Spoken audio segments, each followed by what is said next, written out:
So just over the last few weeks, I've spent hours analyzing hundreds of successful cold calls from one of the best salespeople in the game right now. And what I found shocked me. You see, some people say that cold calling is dead, but their problem is that they're still using method that stopped working 3 to 5 years ago. If you know what to do, you can actually kill it on the phone and book dozens of appointments every single day. So in this video, I'll be breaking down the strategies and the techniques that these cold callers are using so you can use it right now for your own business. To start off, one of the most important insights is that the tool that you're using for your dialing can actually make or break your strategy. Because there are actually a lot of different ways to do these cold calls. There are single dialers, power dialers, and parallel dialers. One of the most frequently used is the manual dialer, for example, Aircall, HubSpot, or Zoho CRM. The first thing that you can see in this graphic is that it's actually quite time intensive to actually do the dial. This is because the person always needs to switch the tab, go to a new profile, and then click on call, which is actually quite time intensive. This is the main disadvantage of the manual dialer. But if you're saying that the people that you're calling are already in a late stage sales cycle, it definitely makes sense to use them because it allows you to better prepare and also don't be overwhelmed, because you will see later with the power and the parallel dialer quite overwhelming. The other two ways that you can use are the parallel dialer and the power dialer. The main difference between the parallel dialer and the power dialer is that the parallel dialer actually does a lot of calls at the same time, and as soon as a person picks up, all of the other calls are automatically terminated. Meaning that this is ideal for large-scale outreach, and it also allows you to have the highest possible call output. With a power dialer, as soon as the other person hangs up, the next person is being called. So you do not have to, as opposed to the manual dialer, keep going to the profile and do a lot of clicks. If you're saying you want to be able to personalize more and also have more warm leads in your list, the power dialer is most likely the better choice. One insight which is actually super important is that type of dialer you use should always be dependent on your TAM. So basically, the larger the total addressable market, meaning the more potential leads are in your market, the more it makes sense to use a parallel dialer, because this means that you have more leads that you can actually call. Because compared to a small TAM where there's only a small amount of potential leads, you aren't dependent on each of them, because if you have a smaller lead pool, you can take more chances. So a good rule of thumb is the warmer the leads and the smaller the TAM, the more it makes sense to use a power dialer, or in extreme cases also a manual dialer such as Aircall.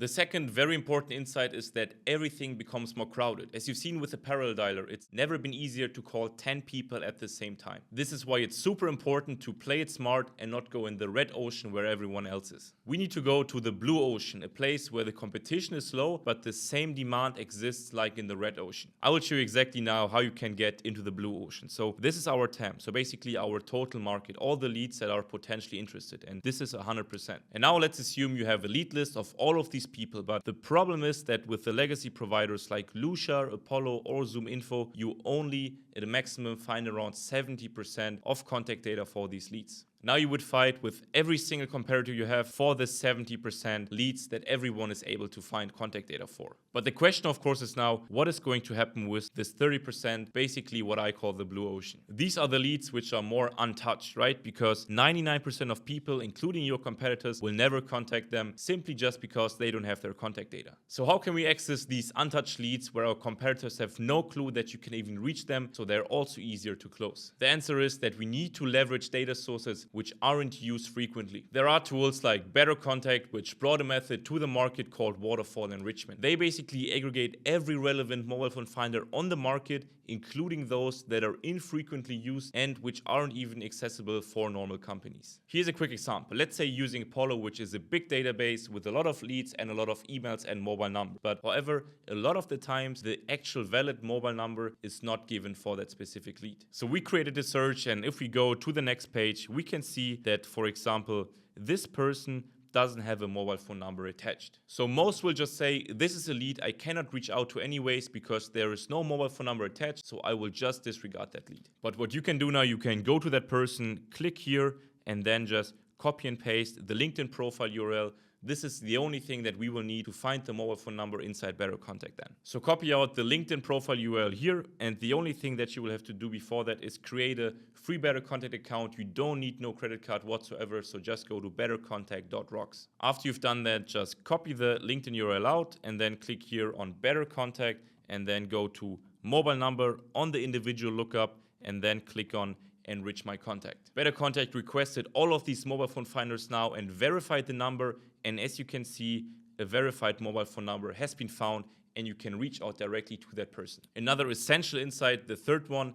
is that having deep insights about each prospect is not only a nice to have, but it's a must-have these days. This means you need to be prepared for each cold call and gather information and resources about this prospect in advance. The good thing is that these days, with the right prompt for AI, it's quite easy to do that, so you do not need to spend a lot of time researching every single prospect. To achieve that, I've put together a tried and tested ChatGPT prompt about each prospect before calling them. This did not only allow me to impress the people that I've been calling, but also be more confident because I know exactly how we can help these people and who the person is that I'm actually talking to. I put it in the description so you can just copy and paste it into your own ChatGPT and use it for yourself. Let's take an example. So this person is part of our cold calling campaign, but we do not know anything about her. The only thing we need to do now is copy out the LinkedIn profile URL and then go to ChatGPT and paste the URL into our prompt. Here's our prompt, and what we need to do now is just replace this LinkedIn URL field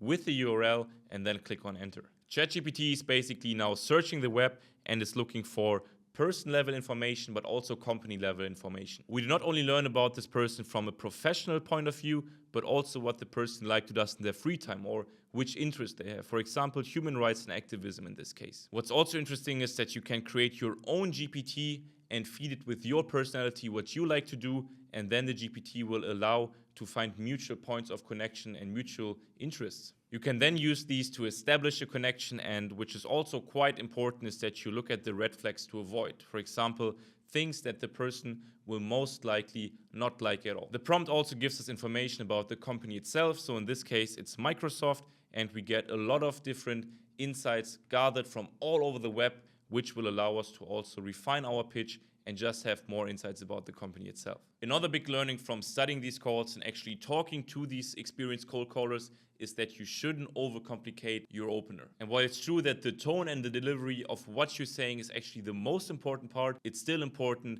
what you're actually saying as your first words and as your opener. This is why sales coach Josh Brown basically came up with a very simple but super effective framework that you can just use, and this is all you really need. As you can see in the opening, the only thing that you have to do is a quick introduction, basically saying your name and also asking for a quick moment. The next part is the one sentence about the problem that you solve. And what I really like about the two options that Josh is giving is that he always emphasizes the pause. Because one mistake that most cold callers are doing, which is actually quite understandable, is that they're afraid of pauses. But a pause can be super valuable because it's prompting the person that you're talking to actually say something instead of you always trying to fill these pauses. Personally, I'm more a fan of option one because it has more this consultative approach, basically showing the person that you're interested and actually helping them instead of directly selling. This is basically all you need to open up the call, which is actually quite simple. What I also like about this is the mindset that you should always come up with an offer,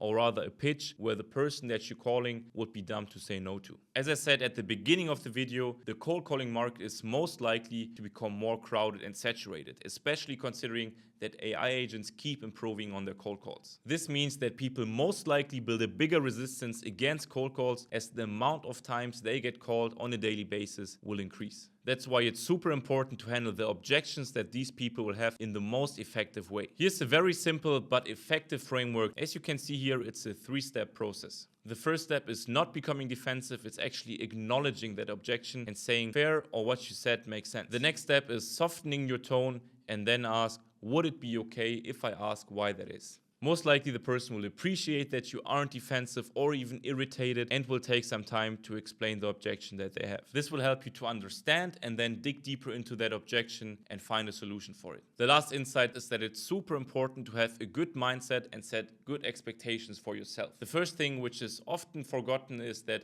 it should be like a conversation. So it shouldn't be like a sales call and it shouldn't look scripted. You should talk to the person on the phone like a normal interaction that you would do with a human on the street. The second one, which is quite powerful, is that you should presume they're already doing something. You should explore it and don't fight it. This means that you should go in with the expectation that you are some type of a consultant and that you are helping the person to understand why your solution is better, assuming that they already have something right now. This goes hand in hand with number 3. I'm not here to pitch, I'm here to find out if this person has a problem I can solve. If yes, I book a meeting. If not, I move on. So here again, the main goal should be to find out if this person actually needs your solution and if it's a good fit. and not trying to force it on them. Now, if you're still manually scraping leads for cold calls, I'm going to be honest with you.